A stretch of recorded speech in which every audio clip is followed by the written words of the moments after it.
Deep within the unrestricted sectors of the Oregon wilderness, where the trees grow so thick they blot out the sun, stands a timber cabin that officially does not exist on any state forestry map.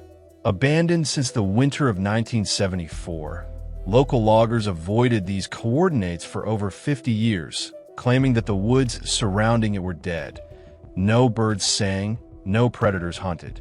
But in April 2026, a routine land survey drone malfunctioned and crashed right through its decayed roof.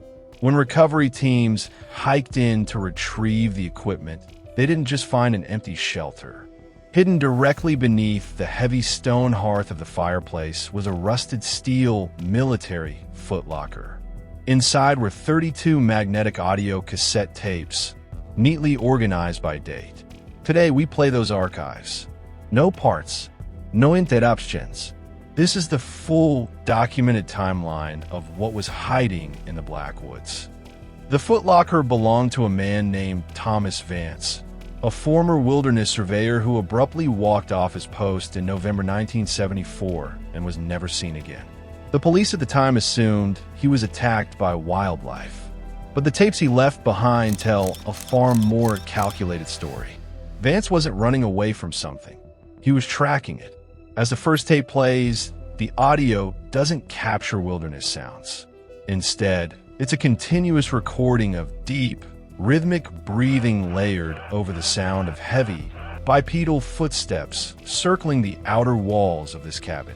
On the tape jacket, Vance had written a single chilling note. It has learned the perimeter layout. It knows where the glass is thin. As the tapes progress into October 1974, the recordings move outside the cabin. Vance had rigged high-sensitivity parabolic microphones into the deep forest canopy, stretching up to 400 yards away from his door. Tape number 14 captures something that forensic acoustic experts in 2026 cannot explain. It's a rhythmic, mechanical tapping sound hitting the pine trees, moving at a speed of 40 miles per hour through the dense brush without breaking a single branch.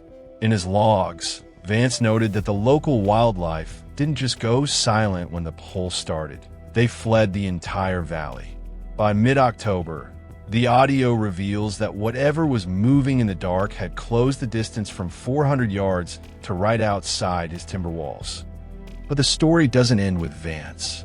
In January 1975, a four-man volunteer search party went into the same sector to find his remains.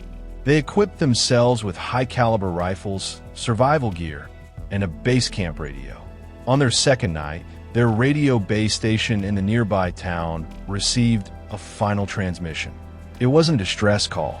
It was a loop of the same rhythmic, mechanical tapping Vance had recorded months earlier.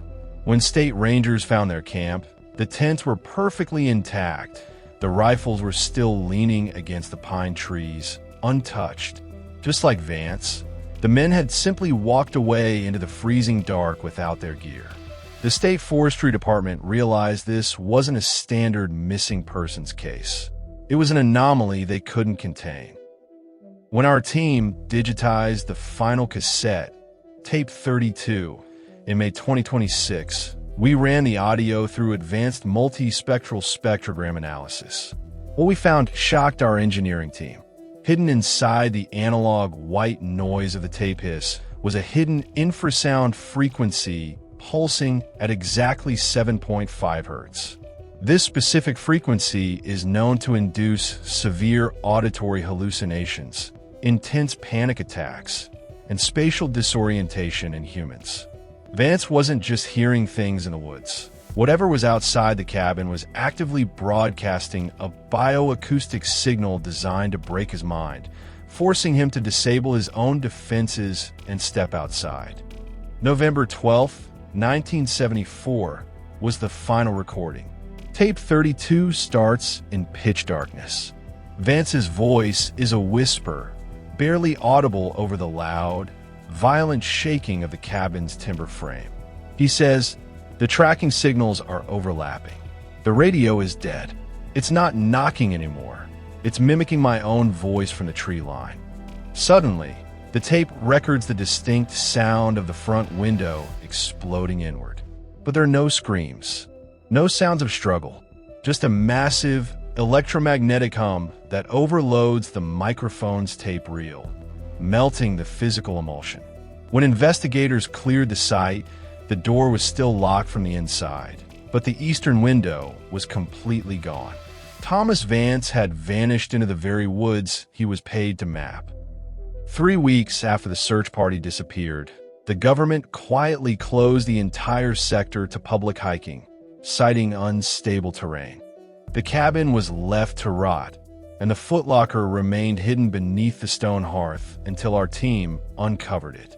The 32 tapes are now cataloged, the footsteps have been measured, and the voice in the trees has finally been recorded. This case remains unresolved, but the archives are open. Thank you for watching this full investigation. If you want more unedited Deep Woods mysteries, hit that subscribe button, leave a comment with woods below, and stay off the unmarked trails. Stay safe.